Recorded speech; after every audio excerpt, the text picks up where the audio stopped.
Existe un silencio que precede a toda verdad peligrosa, un silencio que no es ausencia, sino presencia sofocante, un vacío intencional que grita desde las sombras de las bibliotecas olvidadas y los archivos cerrados bajo 7 llaves.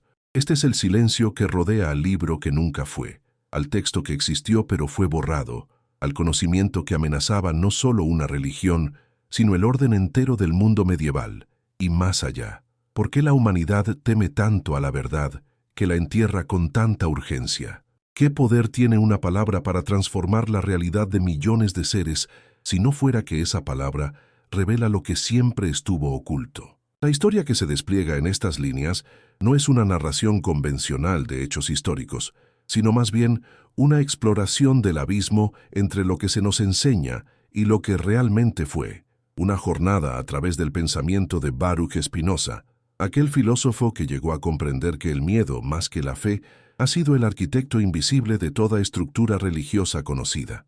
En el corazón del siglo XVII, cuando Europa aún creía que Dios escribía en el cielo la voluntad de los hombres, un pensador holandés de origen portugués levantó una voz que haría temblar los cimientos del dogmatismo. Spinoza no fue un hereje que gritaba en las calles, no fue un revolucionario que empuñaba armas, sino algo mucho más peligroso. Fue un hombre que pensaba con una claridad cristalina, que se atrevía a formular preguntas que ningún teólogo se permitía hacer. Sus ojos contemplaban los textos sagrados no con veneración ciega, sino con la misma precisión que un naturalista utiliza para diseccionar una flor, buscando entender sus mecanismos, sus estructuras, sus leyes internas.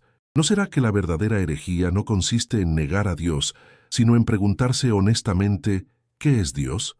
¿No será que la verdadera perdición comienza cuando alguien se atreve a pensar por sí mismo, a verificar, a cuestionar? El libro que faltó en la Biblia, aquel que la Iglesia decidió que jamás vería la luz en los cánones oficiales, representa algo más profundo que una simple omisión textual. Representa la supresión de una verdad incómoda, de un testimonio que desvelaba la naturaleza humana de aquellos que tomaban decisiones sobre qué era sagrado y qué profano. Spinoza, en su meditación sobre los textos sagrados, llegó a la comprensión de que el verdadero poder no reside en la verdad, sino en el control de la verdad, en la capacidad de determinar qué se lee, qué se enseña, qué se cree. La Iglesia, en su infinita prudencia política, había aprendido una lección que Maquiavelo articularía algunos siglos después. Es más fácil gobernar mediante la certeza fabricada que mediante la verdad compleja. Un pueblo que duda es un pueblo ingobernable. Un pueblo que cree es un pueblo que puede ser dirigido hacia cualquier destino. ¿Qué significa que un dogma se derrumbe ante la razón? Spinoza comprendía que cada estructura religiosa descansa sobre pilares que no son piedra sino miedo. No son fe verdadera, sino miedo encubierto de fe. Un hombre que vive en constante terror a la damnación, a la perdición eterna, a la ira divina, es un hombre manipulable, predecible, controlable. La Iglesia medieval había construido un andamiaje psicológico tan intrincado que los fieles creían que sus propios pensamientos eran vigilados por una deidad omnisciente, que cada duda era una ofensa, que cada pregunta era un acto de rebelión contra el orden cósmico. Y lo más ingenioso de todo es que los propios fieles comenzaban a internalizar en este sistema de vigilancia, creando una prisión mental que ninguna cadena física podría igualar. Spinoza vio a través de esta ilusión con la penetración de quien contempla una verdad que otros se niegan a ver. El filósofo holandés se preguntaba, ¿por qué la Iglesia teme más a las dudas que a las herejías?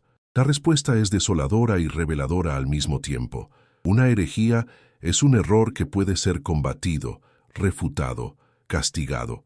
Pero la duda genuina y honesta, es algo que no puede ser erradicado mediante la fuerza o la autoridad porque reside en lo más profundo de la mente humana, en esa capacidad que nos define como seres pensantes. Una persona que duda comienza a verificar, a contrastar, a comparar. Una persona que duda se hace independiente intelectualmente, y la independencia intelectual es el enemigo mortal de cualquier poder que dependa de la obediencia mental. Spinoza dedicó sus días a la tarea de pulir lentes ópticas, no como distracción de su filosofía, sino como metáfora encarnada de su propósito. limpiar la visión del ser humano, permitirle ver con mayor claridad aquello que había estado velado. Su vida fue un acto de resistencia silenciosa contra la opacidad deliberada del poder religioso. No predicaba en las plazas, no escribía manifiestos incendiarios, sino que meditaba, escribía con precisión quirúrgica, desarrollaba sistemas de pensamiento que revelaban las contradicciones inherentes en las estructuras de creencias que la mayoría aceptaba sin cuestionamiento. ¿No será que la verdadera rebelión es la del pensador que decide pensar limpiamente, sin las cadenas del dogma? El misterio del libro que faltó en la Biblia es inseparable de la pregunta más fundamental: ¿quién decidió qué era canónico y qué no? La respuesta requiere comprender que la Biblia no desciende del cielo compilada en un volumen impreso. Es el resultado de decisiones humanas tomadas en concilios, por hombres de poder político y espiritual que tenían intereses creados, que temían la difusión de ciertos textos, porque esos textos contenían material que cuestionaba sus autoridades. El concilio de Nicea en el año 325 d. C. fue el momento en que la estructura del poder cristiano se decidió a formalizar qué era aceptable creer. Fue un acto de política religiosa disfrazado de revelación divina, pero no lo ven. No es capaz de percibir el lector la diferencia entre una verdad descubierta por la razón y una verdad impuesta por la autoridad. Spinoza comprendía que los textos sagrados debían ser estudiados como cualquier otro documento histórico, con los mismos métodos críticos que se aplicaban a los textos griegos o romanos. Esto no era blasfemia en el sentido tradicional, era algo mucho más radical. Era la negación del estatus especial de los textos religiosos. Era someterlos al mismo escrutinio que cualquier otra creación humana. Y cuando se someten los textos bíblicos a este análisis riguroso, aparecen contradicciones, anacronismos, evidentes signos de edición, de manipulación, de manos múltiples trabajando con agendas diferentes. El Spinoza, que pulía lentes, estaba simultáneamente puliendo el lente intelectual de la modernidad, permitiendo que la humanidad viera su propia historia religiosa con mayor claridad. ¿Cómo es posible que civilizaciones enteras construyeran sus valores, sus leyes, su comprensión del bien y del mal sobre la base de textos que nunca fueron sometidos a escrutinio crítico? La respuesta toca el corazón de lo que significa ser humano. Tenemos una necesidad profunda de certeza, de significado, de estar conectados a algo que nos trascienda. La religión ofrece esto de manera elegante, de manera que satisface tanto el intelecto como el corazón.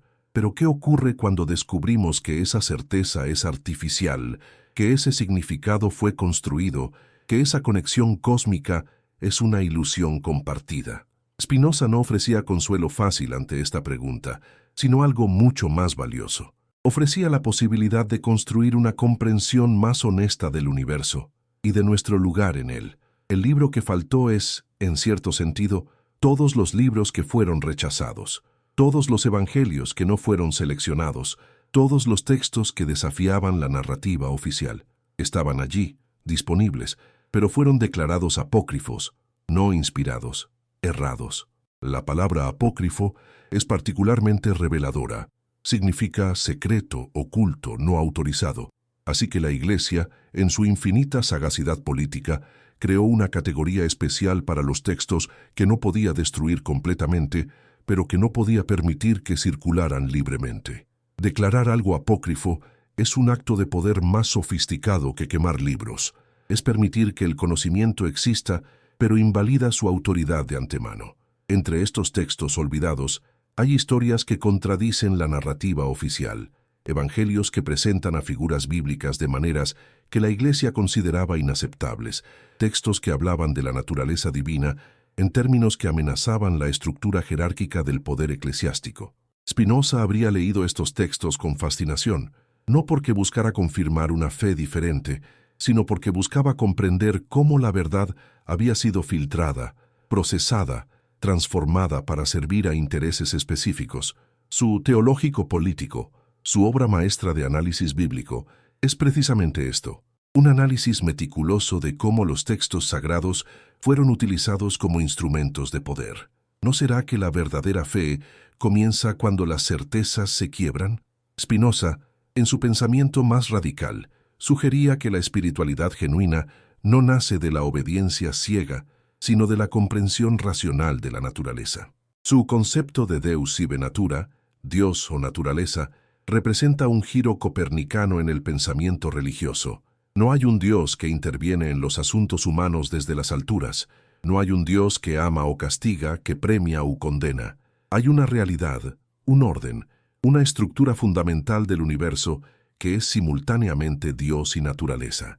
Todo lo que existe, existe dentro de este orden, obedeciendo leyes que no son menos divinas por ser racionalmente comprensibles. Esta visión desconcierta a los creyentes ortodoxos y a los ateos radicales por igual. No es teísmo convencional, pero tampoco es ateísmo militante. Es algo que solo puede ser descrito como panteísmo racional, una espiritualidad que no depende de la fe ciega, sino de la comprensión inteligente.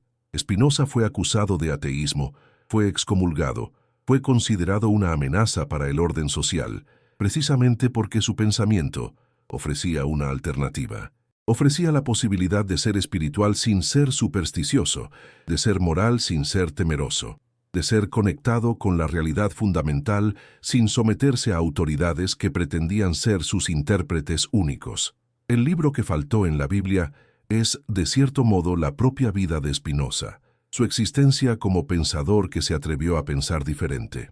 Su vida fue su testimonio más elocuente, su muerte prematura por una enfermedad pulmonar más un símbolo que un accidente. Un hombre que desafía el orden establecido, no solo con palabras, sino con la estructura completa de su pensamiento. ¿Puede esperar vivir una vida tranquila? Spinoza fue impopular entre los cristianos porque cuestionaba la divinidad de Jesús. Fue impopular entre los judíos porque cuestionaba la autoridad de la ley de Moisés. Fue impopular entre los materialistas revolucionarios porque no ofrecía un programa político claro. Fue impopular con prácticamente todos, excepto con aquellos pocos que tenían la mente lo suficientemente abierta como para reconocer que estaban en la presencia de un pensador genuinamente original. La historia de la Iglesia y sus cánones es la historia del poder que intenta cristalizarse. El poder desea permanecer estático, desea que la realidad sea fija, predecible, controlable. La verdad, por el contrario, es fluida, cambiante, exigente. La verdad exige que constantemente revisemos nuestras comprensiones, que cuestionen nuestras suposiciones, que nos dispongamos a estar equivocados. Por eso la verdad es más peligrosa para el poder que cualquier ejército. Los ejércitos pueden ser derrotados, pueden ser comprados, pueden ser intimidados, pero la verdad, una vez que ha entrado en una mente despierta, no puede ser erradicada completamente. Spinoza entendía esto a un nivel profundo. Por eso su método no era la confrontación directa, sino la exposición lógica de las contradicciones. Mostraba que si aceptamos ciertos principios, entonces, lógicamente, debemos aceptar ciertos resultados, sin importar cuán incómodos nos resulten. Su geometría del pensamiento, donde cada proposición fluye lógicamente de la anterior, era un arma infinitamente más sofisticada que cualquier denuncia teológica. No atacaba la fe, simplemente exponía que la fe y la razón, cuando se observan cuidadosamente, no pueden coexistir en la misma mente sin que una de ellas sea sacrificada. ¿Qué significa esto para nosotros, aquí, en esta contemporaneidad, donde los viejos conflictos entre fe y razón persisten de manera transformada? Significa que las preguntas que Spinoza planteaba en el siglo XVII siguen siendo las preguntas que debemos formular en el siglo XXI. ¿Quién decide qué es verdad? ¿Quién controla la información? ¿Cuáles son los intereses creados que se esconden detrás de las narrativas que aceptamos sin cuestionamiento? ¿Hasta qué punto estamos permitiendo que la autoridad supla el lugar de la razón en nuestras vidas?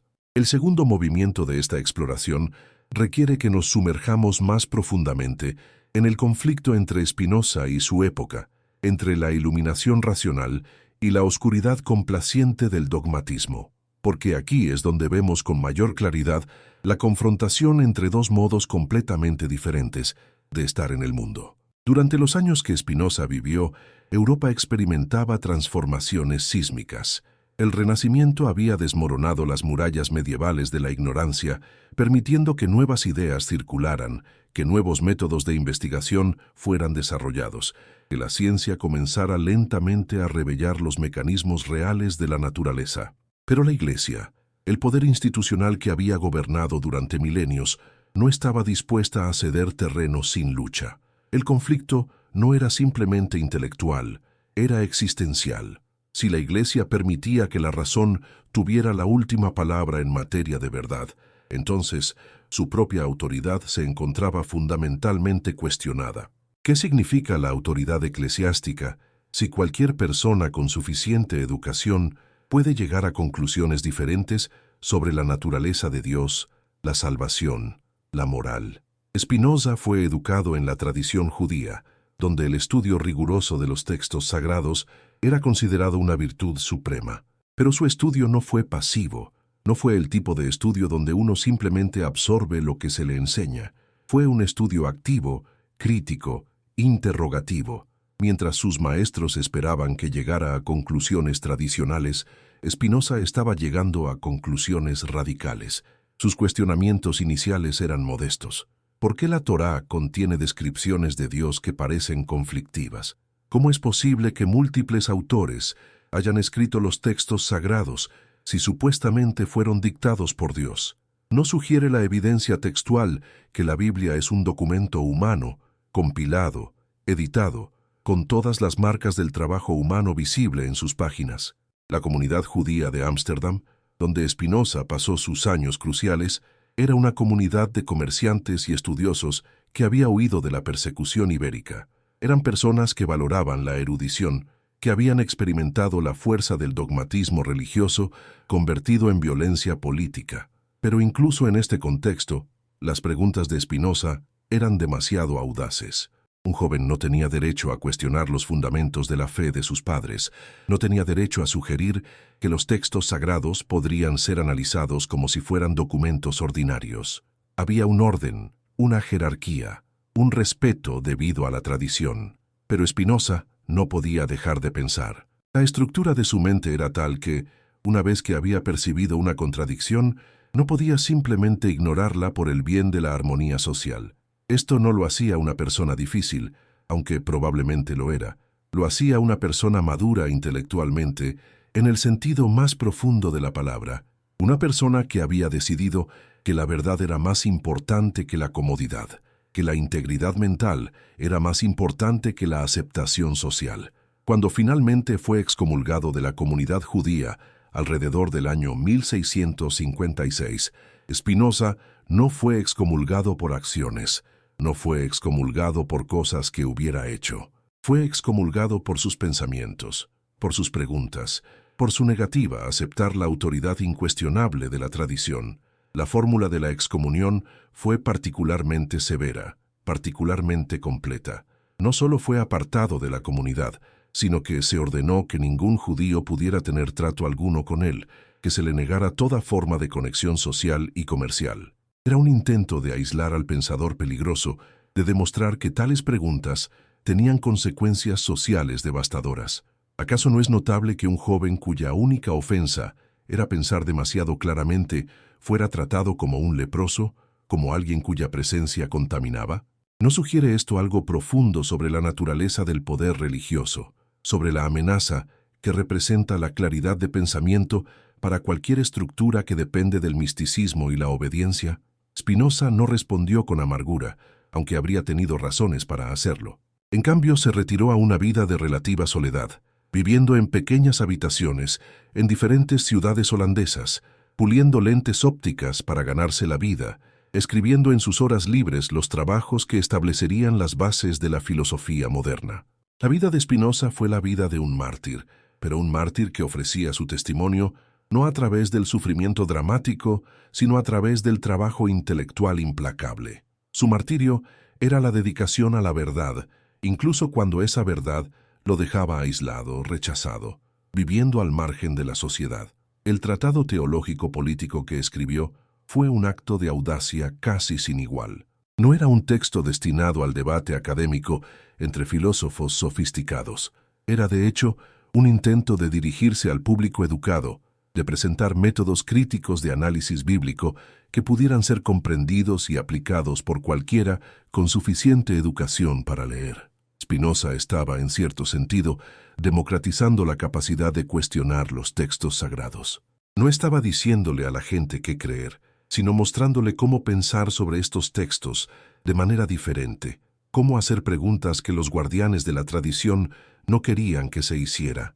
El libro es una demolición lógica de varios pilares del dogmatismo religioso. Spinoza argumenta que la Biblia no puede ser entendida como la palabra de Dios en el sentido literal que la Iglesia y las sinagogas proclamaban. ¿Por qué? Porque contiene errores, contradicciones, anacronismos y evidencia clara de múltiples autorías. Si realmente fuera la palabra de Dios, ¿no debería ser más perfecta? ¿No debería ser consistente consigo misma? ¿No debería demostrar una claridad que no se encuentra en ningún texto humano? Pero aquí es donde Spinoza realiza un movimiento de pensamiento particularmente elegante. No concluye que porque la Biblia es un texto humano, por lo tanto es sin valor o debe ser descartada. En cambio, argumenta que puede ser estudiada como cualquier texto humano importante, que su valor reside precisamente en revelar cómo los pueblos antiguos comprendían lo divino, cómo expresa sus aspiraciones espirituales, cómo codifica sus valores sociales y morales. La Biblia se convierte, en las manos de Spinoza, no en un objeto de veneración incuestionable, sino en un documento histórico fascinante que demanda estudio cuidadoso y respetuoso. El conflicto entre Spinoza y sus contemporáneos no podría haber sido más agudo. Por un lado estaban aquellos que creían que cualquier cuestionamiento de los textos sagrados era una abominación, una forma de blasfemia que merecía castigo. Por otro lado, estaban aquellos que, aunque podían ver la lógica de los argumentos de Spinoza, temían sus implicaciones sociales.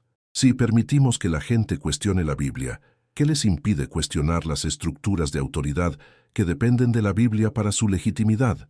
¿Qué ocurre con la moral, con el orden social, con la cohesión de la comunidad, si cada persona se convierte en un árbitro potencial de la verdad? Esta última preocupación toca el nervio del asunto. El poder siempre ha temido la democratización de la verdad porque entiende, aunque no siempre de manera consciente, que el poder depende de la capacidad de controlar qué se considera verdadero. En la era medieval, esto era directo. La Iglesia determinaba la verdad, el pueblo creía y el orden se mantenía. La Reforma protestante, que precedió a Spinoza, había comenzado a fracturar este monopolio, permitiendo que cada creyente accediera directamente a la Biblia, pero la Reforma aún mantenía un nivel profundo de literalismo bíblico. Spinoza va más allá.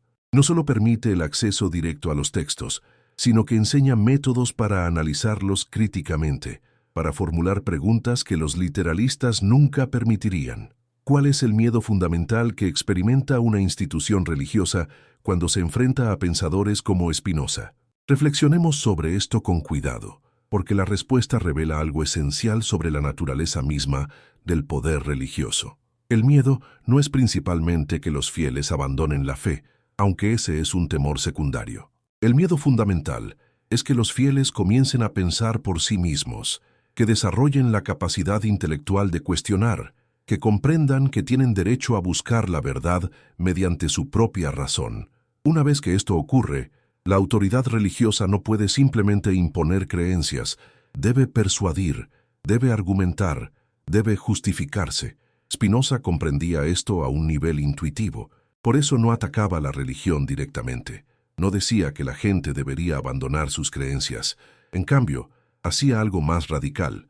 Mostraba que la religión y la razón ocupaban dominios diferentes, que una persona podía ser piadosa y al mismo tiempo ser racional, que de hecho la verdadera piedad consistía en vivir según la razón, no en la obediencia ciega a las tradiciones.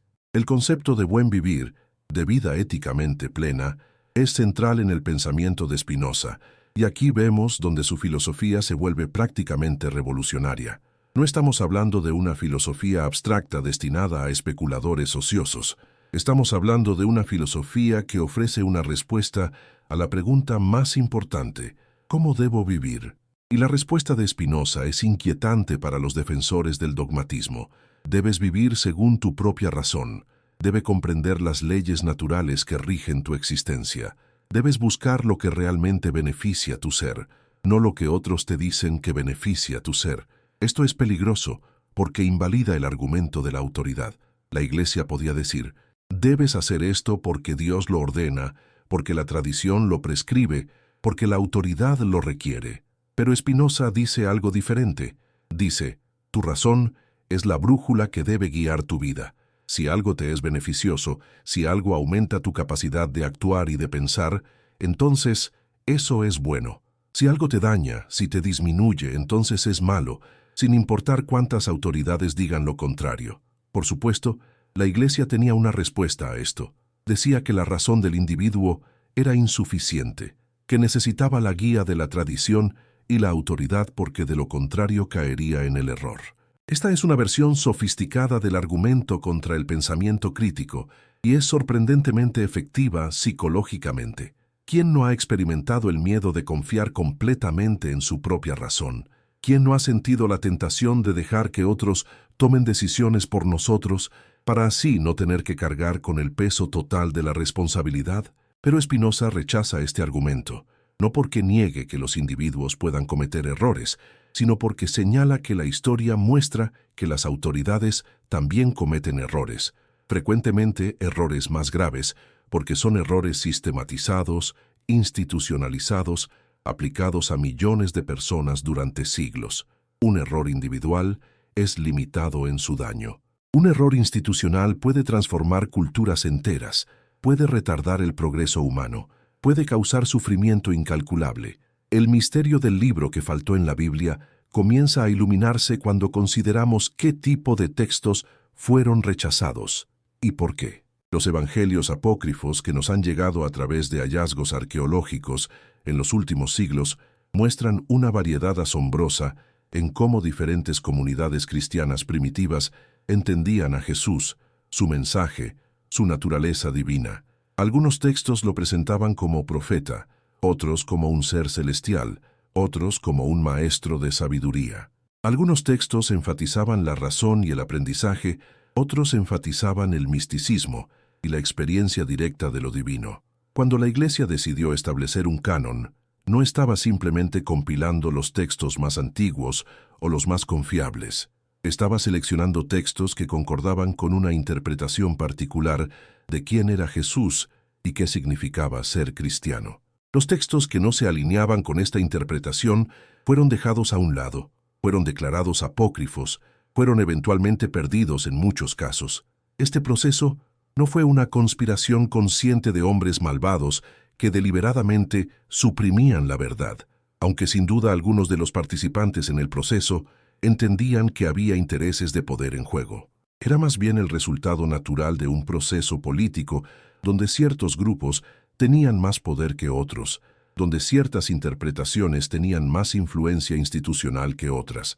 Pero no es esto en sí mismo revelador. No sugiere que la religión institucional siempre ha sido una mezcla de verdaderos sentimientos espirituales y de política de poder.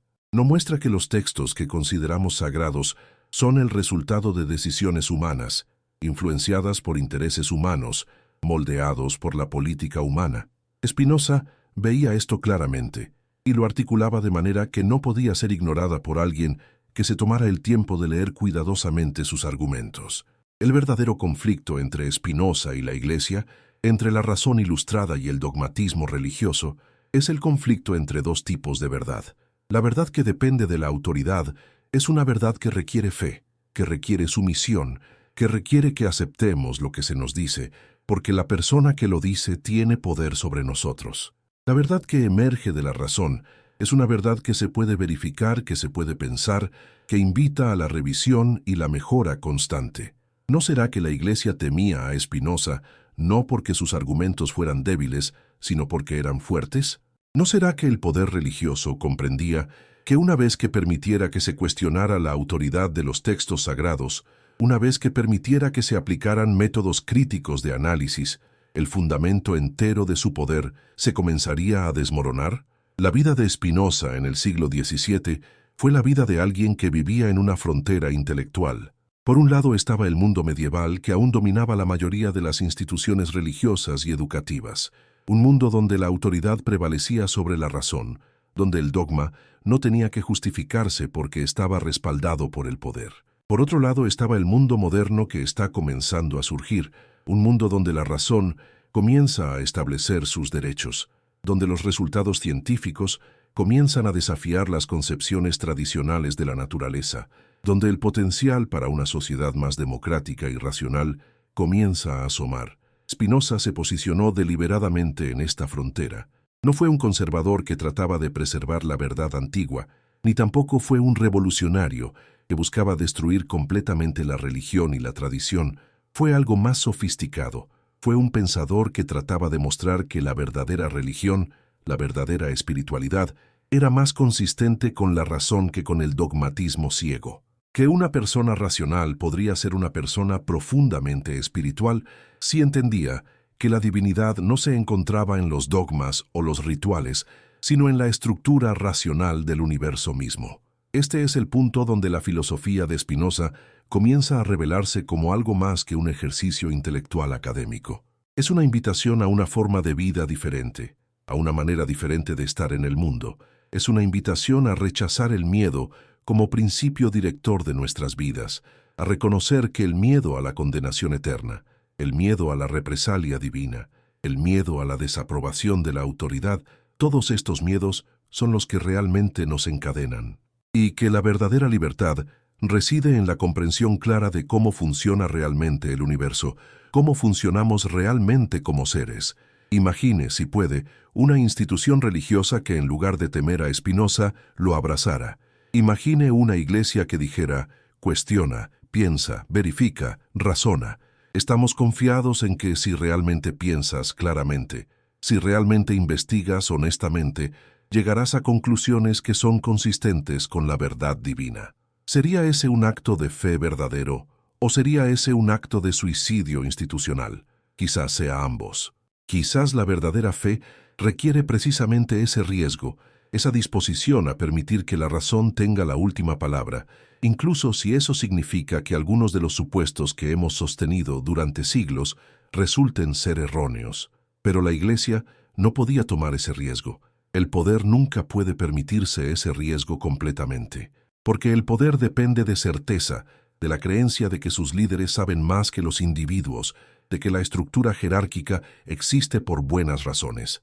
Spinoza amenazaba esa certeza no violentamente, sino a través de la simple claridad del pensamiento lógico. Y por eso fue rechazado, excomulgado, sus obras colocadas en el índice de libros prohibidos, su pensamiento caracterizado como ateo durante siglos.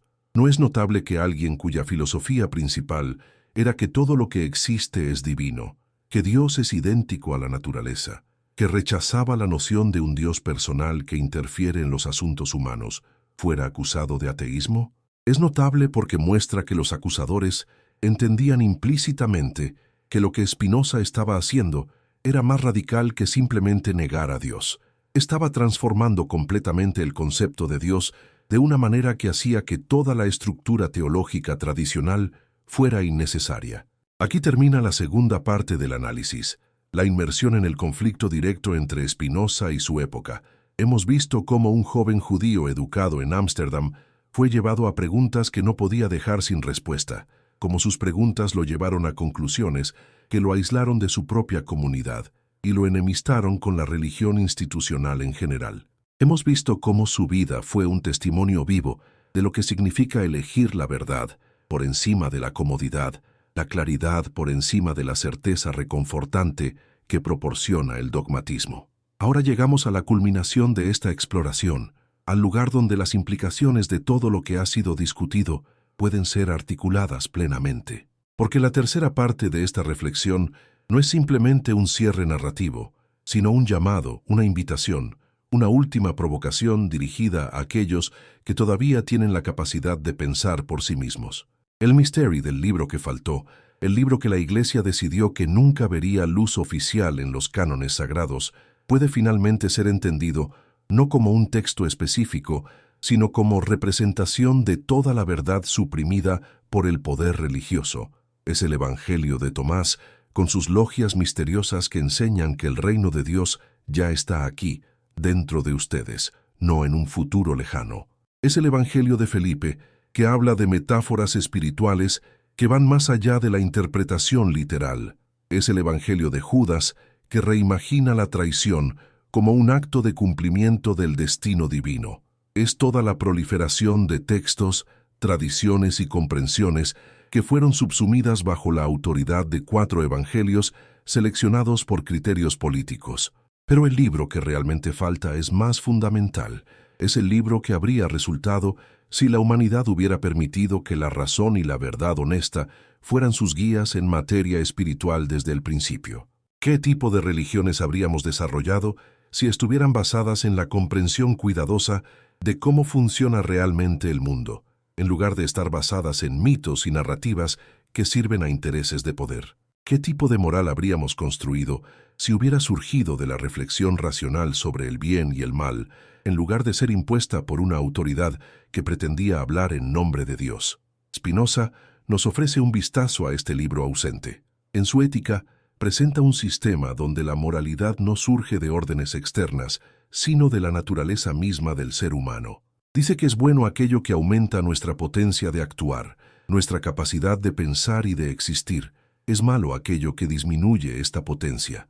De esto se sigue que el amor es más potente que el odio, porque el amor une y fortalece, mientras que el odio divide y debilita. Se sigue que la comprensión es preferible a la ignorancia, porque la comprensión expande nuestras capacidades. Se sigue que la libertad es mejor que la esclavitud, porque la libertad nos permite actuar desde nuestras propias naturalezas, mientras que la esclavitud requiere que actuemos en contra de nuestras naturalezas. Esta es una moral radicalmente diferente de la que la mayoría de las religiones tradicionales han ofrecido. La mayoría de las religiones se basan en la premisa de que tenemos naturalezas corruptas, que nuestros instintos naturales son pecaminosos, que la moralidad requiere reprimir o negar nuestras tendencias naturales. Spinoza invierte esto completamente. Dice que nuestras naturalezas no son corruptas, sino que están limitadas por ignorancia. Que cuando comprendemos verdaderamente lo que nos beneficia y lo que nos perjudica, naturalmente nos comportamos de manera virtuosa. ¿No es liberador pensar que la virtud no requiere represión, sino comprensión? ¿No es profundamente transformador descubrir que la bondad no es algo impuesto externamente, sino algo que emerge naturalmente de la claridad de pensamiento? Esto es lo que el libro que falta habría contenido. Esta comprensión de que somos capaces de ser buenos, no porque tememos el castigo o esperamos una recompensa, sino porque ser buenos es consistente con nuestra naturaleza más profunda, con lo que realmente somos cuando pensamos claramente. La historia de la humanidad ha sido, de muchas maneras, la historia de las estructuras de poder que se aferraban a la verdad suprimida. La Iglesia medieval supo que la Tierra se movía alrededor del Sol, pero negó esta verdad porque contradecía su interpretación de los textos sagrados.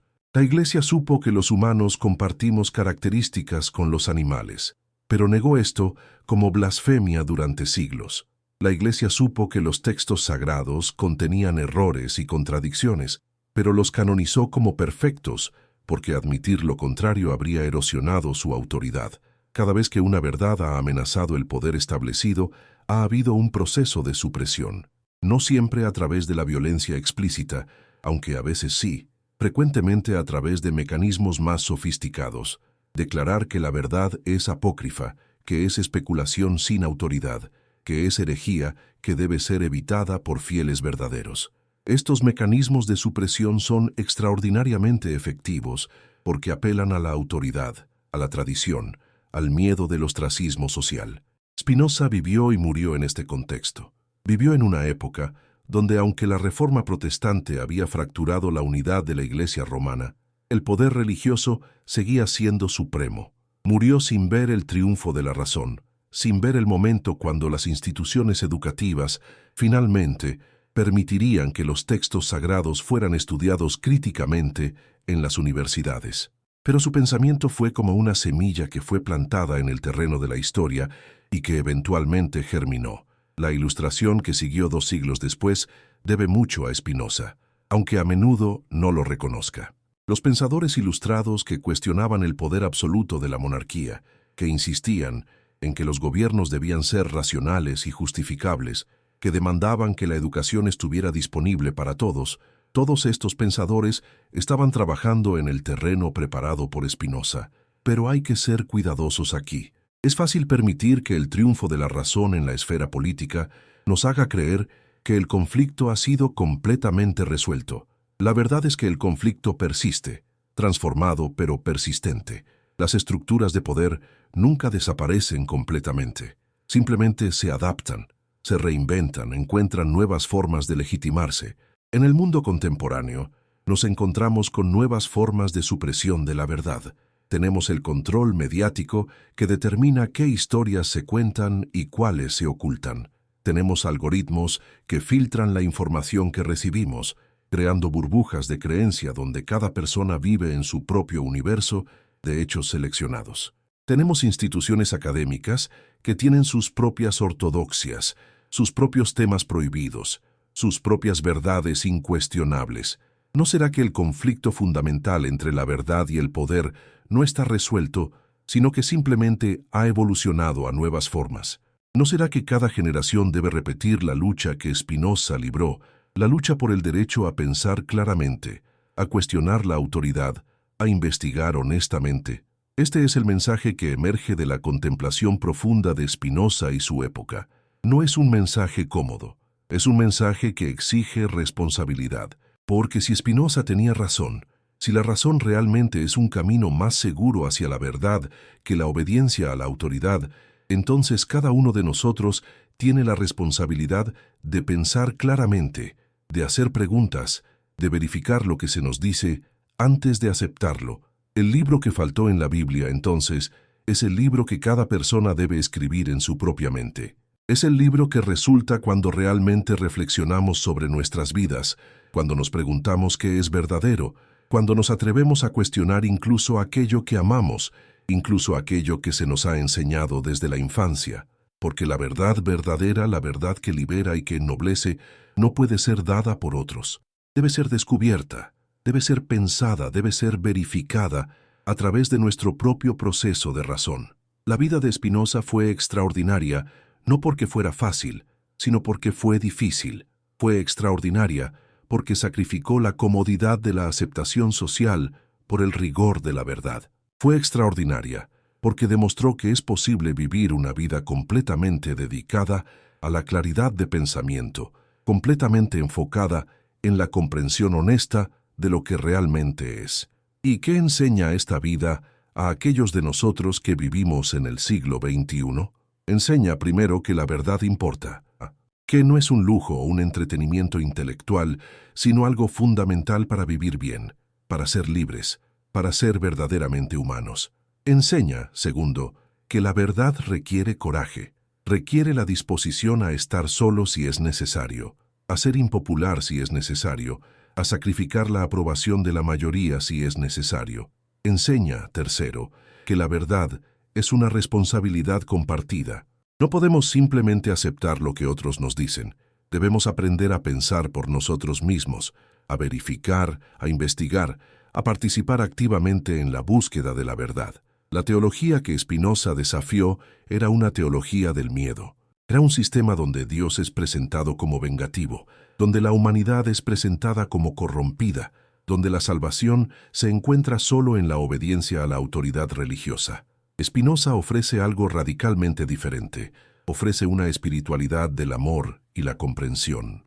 Una espiritualidad donde Dios, si esa palabra tiene sentido, es la estructura racional del universo, que puede ser comprendida, investigada, conocida.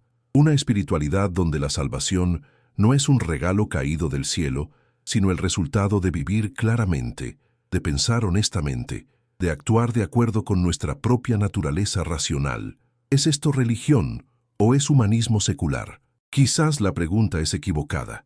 Quizás Spinoza ha mostrado que la verdadera religión es indistinguible del humanismo racional, que cuando realmente investigamos qué es bueno, lo que encontramos es que servir al bienestar de la humanidad, que amar a nuestros prójimos, que trabajar por la justicia y la paz. Estos son los principios más divinos que podemos vivir. Ahora permítame dirigirme directamente a ustedes, queridos espectadores que están viendo esto, a donde quiera que estén, en cualquier ciudad del mundo, en cualquier hora del día que sea en su localidad.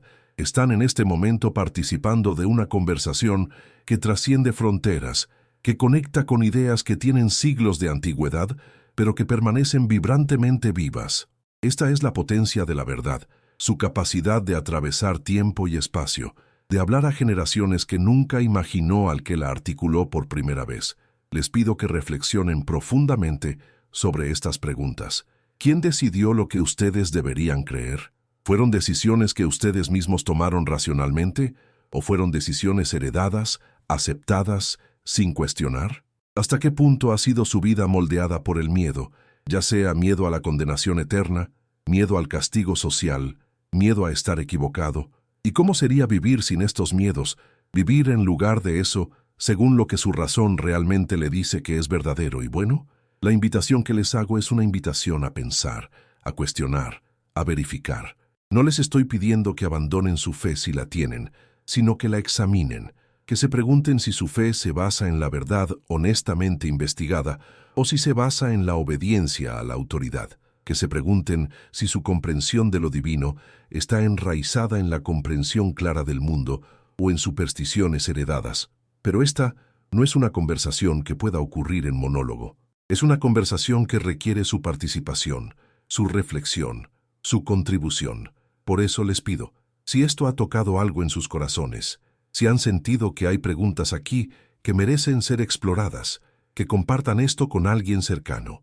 Compártanlo con un amigo, con un familiar, con alguien cuya amistad valoren profundamente. Y al hacerlo, carguen con ustedes el deseo de que reciban bendiciones en sus familias, que encuentren la paz que surge de la claridad de pensamiento, que vivan vidas que sean coherentes con lo que realmente es verdadero. También les pido, en este momento, que escriban en los comentarios abajo, ¿desde qué país, desde qué ciudad están viendo esto? ¿Qué hora es en este momento en su localidad? Me gustaría saber que esta reflexión sobre Spinoza, sobre la verdad, sobre la tensión entre el poder y la razón, está siendo escuchada en todo el mundo.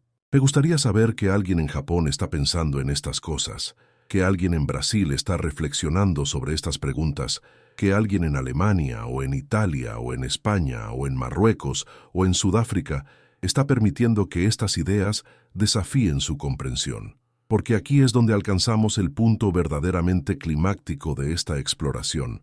El libro que faltó en la Biblia no puede ser recuperado como un manuscrito físico encontrado en el desierto de Judea. El libro que faltó debe ser creado nuevamente, debe ser reescrito, debe ser vivido en las mentes y vidas de aquellos que tienen el coraje de pensar claramente. ¿Saben ustedes qué es lo realmente revolucionario del pensamiento de Spinoza? No es que haya desafiado la Iglesia, aunque lo hizo. No es que haya rechazado la religión, aunque la reinterpretó radicalmente. Lo revolucionario es que demostró que es posible vivir una vida completamente racional y completamente espiritual simultáneamente. Es posible ser un buscador de verdad y ser una persona buena, amable, dedicada al bienestar de otros. Es posible cuestionar la autoridad y permanecer conectado a lo que es más profundo en la experiencia humana. La verdad no puede ser enterrada para siempre. Esta es la conclusión a la que llega alguien que estudia profundamente la historia de la persecución de verdades incómodas. Puede ser suprimida durante generaciones, puede ser ocultada bajo capas de dogma, puede ser declarada apócrifa por aquellos con poder político, pero la verdad tiene una vida propia. Tiene una capacidad de resistir, de reemergir, de inspirar a nuevas generaciones. Spinoza murió en 1677, pensando que sus ideas habían sido prácticamente erradicadas, que su obra maestra nunca sería publicada durante su vida, que el esfuerzo de toda una vida de pensamiento cuidadoso sería olvidado. Pero no fue olvidado. Sus ideas fueron adoptadas por los pensadores más importantes de los siglos siguientes. Su influencia se puede rastrear en Kant, en Hegel, en Marx, en la filosofía moderna entera. Su invitación a pensar claramente se convirtió en el fundamento de la era moderna. ¿Será que hay algo en la estructura misma de la realidad, en la forma en que el universo funciona, que hace que la verdad sea más potente finalmente que cualquier supresión? ¿Será que la razón, cuando es aplicada honestamente, siempre lleva a conclusiones que eventualmente prevalecen? Quizás. O quizás simplemente es que hay en la naturaleza humana algo que ama la verdad, algo que no puede ser completamente domesticado por el miedo o la obediencia. Hemos viajado a través del siglo XVII con Spinoza. Hemos visto su excomulgación, hemos entendido el conflicto entre su claridad racional y el dogmatismo de su época. Hemos comprendido que el libro que falta en la Biblia no es un manuscrito, sino una invitación a pensar diferente, a vivir diferente, a ser libres de la manera más profunda. Ahora, queridos amigos, la responsabilidad cae sobre ustedes. ¿Responderán a esta invitación? ¿Se permitirán formular las preguntas que Spinoza formuló? ¿Se permitirán cuestionar lo que les han enseñado? ¿Se permitirán vivir según lo que su razón les dice que es verdadero? El último misterio del libro que falta es este. Cada persona que decide pensar claramente se convierte en autor de ese libro. Cada momento en que elegimos la verdad sobre la comodidad, cada instancia en que permitimos que la razón prevalezca sobre el dogma, cada acción que tomamos basada en la comprensión honesta en lugar de en la obediencia ciega, estamos escribiendo el libro que la Iglesia decidió que nunca debería existir. La verdad no puede ser enterrada para siempre. Y ustedes en sus ciudades, en sus países, en este momento en que ven estas palabras, tienen el poder de ser transmisores de esa verdad. Tienen el poder de pensar claramente, de cuestionar honestamente, de vivir con integridad. Y eso es lo que realmente importa. No la victoria final del racionalismo sobre el dogmatismo, sino el acto pequeño, cotidiano, de cada individuo que decide que la verdad merece más de su lealtad que el miedo. Así termina esta exploración profunda del misterio del libro que falta, de la vida de Spinoza, de la eterna tensión entre el poder y la verdad. No termina con respuestas definitivas, porque las preguntas genuinas nunca tienen respuestas definitivas. Termina como debe terminar toda búsqueda de verdad, con una invitación a seguir cuestionando, a seguir investigando, a seguir viviendo de la manera más clara y racional posible. La bendición que les dejo es esta: que encuentren el coraje de pensar, que encuentren la fuerza de cuestionar, que encuentren la libertad en la comprensión clara de la verdad, y que esa comprensión los libere, como ha liberado a aquellos que han tenido el valor de seguir a Spinoza en su jornada hacia la claridad. Durante los años que Spinoza vivió, Europa experimentaba transformaciones sísmicas. El Renacimiento había desmoronado las murallas medievales de la ignorancia, permitiendo que nuevas ideas circularan, que nuevos métodos de investigación fueran desarrollados, que la ciencia comenzara lentamente a revelar los mecanismos reales de la naturaleza. Pero la Iglesia, el poder institucional que había gobernado durante milenios, no estaba dispuesta a ceder terreno sin lucha. El conflicto no era simplemente intelectual, era existencial. Si la Iglesia permitía que la razón tuviera la última palabra en materia de verdad, entonces su propia autoridad se encontraba fundamentalmente cuestionada. ¿Qué significa la autoridad eclesiástica si cualquier persona con suficiente educación puede llegar a conclusiones diferentes sobre la naturaleza de Dios, la salvación, la moral? Spinoza fue educado en la tradición judía, donde el estudio riguroso de los textos sagrados era considerado una virtud suprema, pero su estudio no fue pasivo, no fue el tipo de estudio donde uno simplemente absorbe lo que se le enseña. Fue un estudio activo, crítico, interrogativo. Mientras sus maestros esperaban que llegara a conclusiones tradicionales, Spinoza estaba llegando a conclusiones radicales. Sus cuestionamientos iniciales eran modestos. ¿Por qué la Torá contiene descripciones de Dios que parecen conflictivas? ¿Cómo es posible que múltiples autores hayan escrito los textos sagrados si supuestamente fueron dictados por Dios? ¿No sugiere la evidencia textual que la Biblia es un documento humano, compilado, editado, con todas las marcas del trabajo humano visible en sus páginas? La comunidad judía de Ámsterdam, donde Spinoza pasó sus años cruciales, era una comunidad de comerciantes y estudiosos que había huido de la persecución ibérica. Eran personas que valoraban la erudición, que habían experimentado la fuerza del dogmatismo religioso convertido en violencia política, Pero incluso en este contexto, las preguntas de Spinoza eran demasiado audaces. Un joven no tenía derecho a cuestionar los fundamentos de la fe de sus padres, no tenía derecho a sugerir que los textos sagrados podrían ser analizados como si fueran documentos ordinarios. Había un orden, una jerarquía, un respeto debido a la tradición. Pero Spinoza no podía dejar de pensar. La estructura de su mente era tal que, una vez que había percibido una contradicción, no podía simplemente ignorarla por el bien de la armonía social. Esto no lo hacía una persona difícil, aunque probablemente lo era. Lo hacía una persona madura intelectualmente, en el sentido más profundo de la palabra. Una persona que había decidido que la verdad era más importante que la comodidad, que la integridad mental era más importante que la aceptación social. Cuando finalmente fue excomulgado de la comunidad judía, alrededor del año 1656, Spinoza no fue excomulgado por acciones, no fue excomulgado por cosas que hubiera hecho. Fue excomulgado por sus pensamientos, por sus preguntas, por su negativa a aceptar la autoridad incuestionable de la tradición. La fórmula de la excomunión fue particularmente severa, particularmente completa. No solo fue apartado de la comunidad, sino que se ordenó que ningún judío pudiera tener trato alguno con él, que se le negara toda forma de conexión social y comercial. Era un intento de aislar al pensador peligroso, de demostrar que tales preguntas tenían consecuencias sociales devastadoras. ¿Acaso no es notable que un joven cuya única ofensa era pensar demasiado claramente fuera tratado como un leproso, como alguien cuya presencia contaminaba? ¿No sugiere esto algo profundo sobre la naturaleza del poder religioso, sobre la amenaza que representa la claridad de pensamiento para cualquier estructura que depende del misticismo y la obediencia? Spinoza no respondió con amargura, aunque habría tenido razones para hacerlo. En cambio, se retiró a una vida de relativa soledad, viviendo en pequeñas habitaciones en diferentes ciudades holandesas, puliendo lentes ópticas para ganarse la vida, escribiendo en sus horas libres los trabajos que establecerían las bases de la filosofía moderna.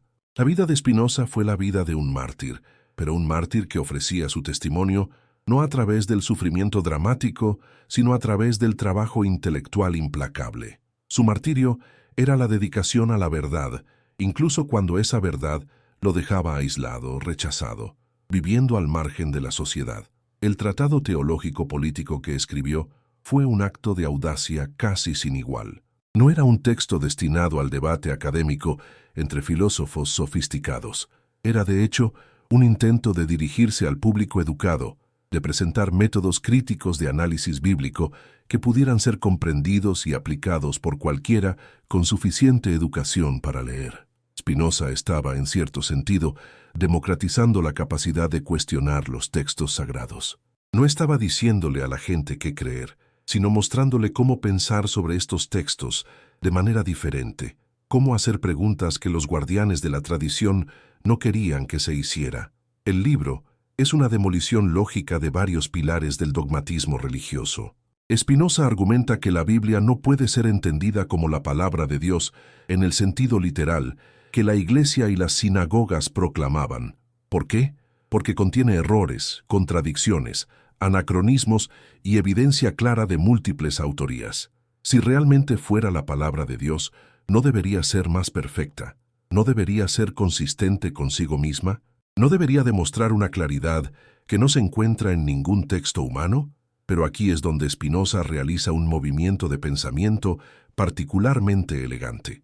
No concluye que porque la Biblia es un texto humano, por lo tanto es sin valor o debe ser descartada. En cambio, argumenta que puede ser estudiada como cualquier texto humano importante, que su valor reside precisamente en revelar cómo los pueblos antiguos comprendían lo divino, cómo expresa sus aspiraciones espirituales, cómo codifica sus valores sociales y morales. La Biblia se convierte, en las manos de Spinoza, no en un objeto de veneración incuestionable, sino en un documento histórico fascinante que demanda estudio cuidadoso y respetuoso. El conflicto entre Spinoza y sus contemporáneos no podría haber sido más agudo. Por un lado estaban aquellos que creían que cualquier cuestionamiento de los textos sagrados era una abominación, una forma de blasfemia que merecía castigo. Por otro lado, Estaban aquellos que, aunque podían ver la lógica de los argumentos de Spinoza, temían sus implicaciones sociales. Si permitimos que la gente cuestione la Biblia, ¿qué les impide cuestionar las estructuras de autoridad que dependen de la Biblia para su legitimidad? ¿Qué ocurre con la moral, con el orden social, con la cohesión de la comunidad, si cada persona se convierte en un árbitro potencial de la verdad? Esta última preocupación toca el nervio del asunto. El poder siempre ha temido la democratización de la verdad porque entiende, aunque no siempre de manera consciente, que el poder depende de la capacidad de controlar qué se considera verdadero. En la era medieval, esto era directo. La Iglesia determinaba la verdad, el pueblo creía y el orden se mantenía. La Reforma protestante, que precedió a Spinoza, había comenzado a fracturar este monopolio, permitiendo que cada creyente accediera directamente a la Biblia, pero la Reforma aún mantenía un nivel profundo de literalismo bíblico. Spinoza va más allá. No solo permite el acceso directo a los textos, sino que enseña métodos para analizarlos críticamente, para formular preguntas que los literalistas nunca permitirían. ¿Cuál es el miedo fundamental que experimenta una institución religiosa cuando se enfrenta a pensadores como Spinoza? Reflexionemos sobre esto con cuidado, porque la respuesta revela algo esencial sobre la naturaleza misma del poder religioso. El miedo no es principalmente que los fieles abandonen la fe, aunque ese es un temor secundario. El miedo fundamental es que los fieles comiencen a pensar por sí mismos, que desarrollen la capacidad intelectual de cuestionar, que comprendan que tienen derecho a buscar la verdad mediante su propia razón. Una vez que esto ocurre, la autoridad religiosa no puede simplemente imponer creencias, debe persuadir, debe argumentar, debe justificarse. Spinoza comprendía esto a un nivel intuitivo, por eso no atacaba la religión directamente.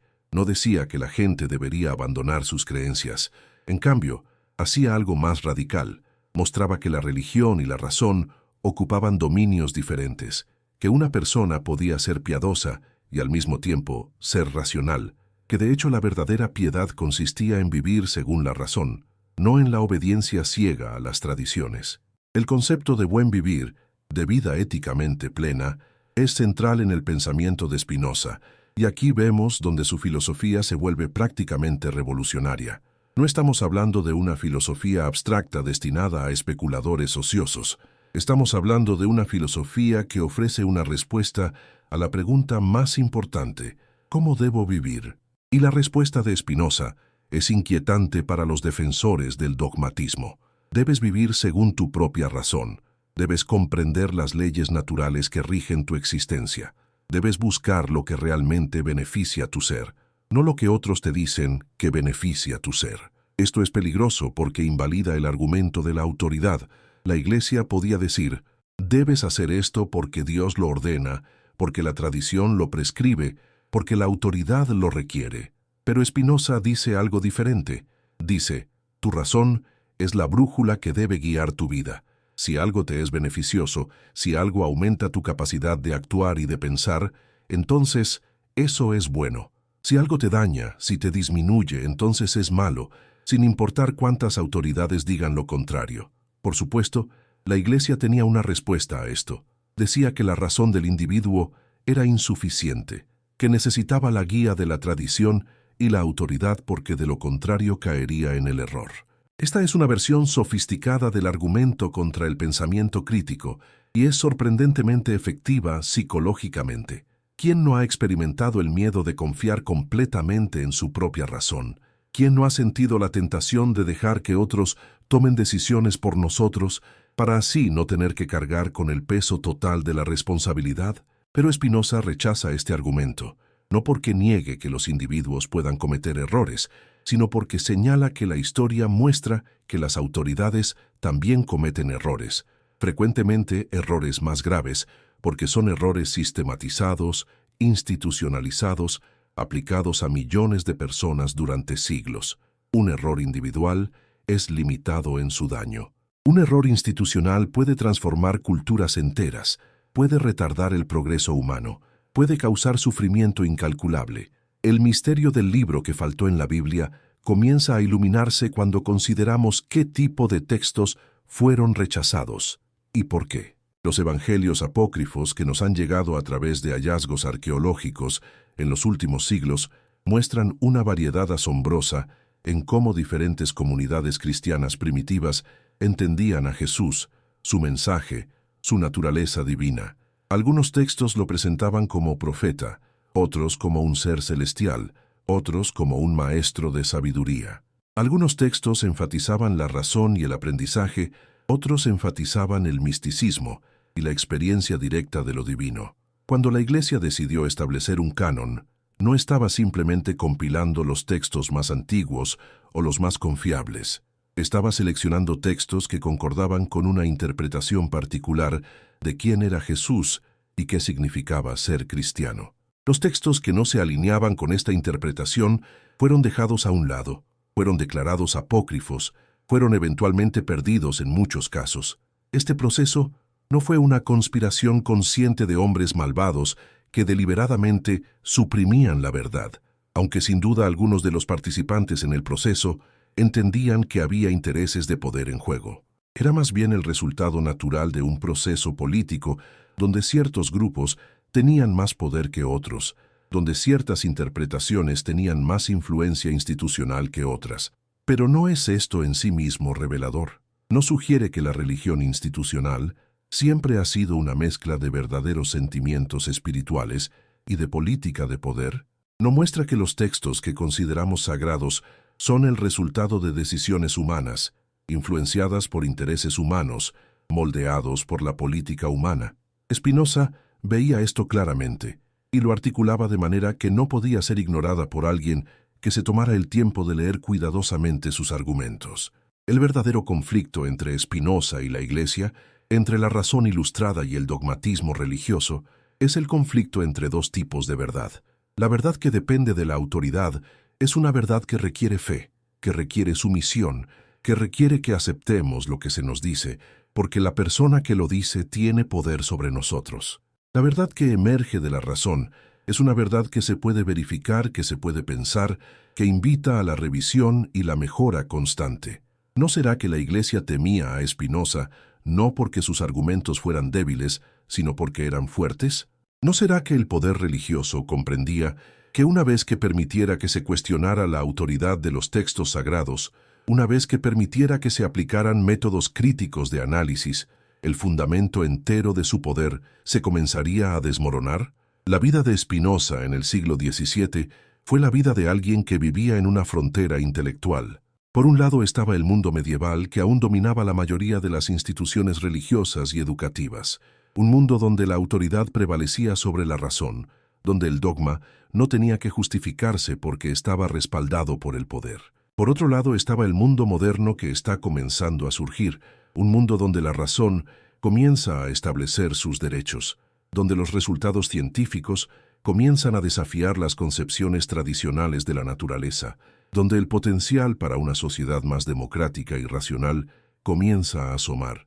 Spinoza se posicionó deliberadamente en esta frontera. No fue un conservador que trataba de preservar la verdad antigua, ni tampoco fue un revolucionario que buscaba destruir completamente la religión y la tradición. Fue algo más sofisticado. Fue un pensador que trataba de mostrar que la verdadera religión, la verdadera espiritualidad, era más consistente con la razón que con el dogmatismo ciego. Que una persona racional podría ser una persona profundamente espiritual si entendía que la divinidad no se encontraba en los dogmas o los rituales, sino en la estructura racional del universo mismo. Este es el punto donde la filosofía de Spinoza comienza a revelarse como algo más que un ejercicio intelectual académico. Es una invitación a una forma de vida diferente, a una manera diferente de estar en el mundo. Es una invitación a rechazar el miedo como principio director de nuestras vidas, a reconocer que el miedo a la condenación eterna, el miedo a la represalia divina, el miedo a la desaprobación de la autoridad, todos estos miedos son los que realmente nos encadenan. Y que la verdadera libertad reside en la comprensión clara de cómo funciona realmente el universo, cómo funcionamos realmente como seres. Imagine, si puede, una institución religiosa que en lugar de temer a Spinoza, lo abrazara. Imagine una iglesia que dijera, cuestiona, piensa, verifica, razona. Estamos confiados en que si realmente piensas claramente, si realmente investigas honestamente, llegarás a conclusiones que son consistentes con la verdad divina. ¿Sería ese un acto de fe verdadero o sería ese un acto de suicidio institucional? Quizás sea ambos. Quizás la verdadera fe requiere precisamente ese riesgo, esa disposición a permitir que la razón tenga la última palabra, incluso si eso significa que algunos de los supuestos que hemos sostenido durante siglos resulten ser erróneos. Pero la Iglesia no podía tomar ese riesgo.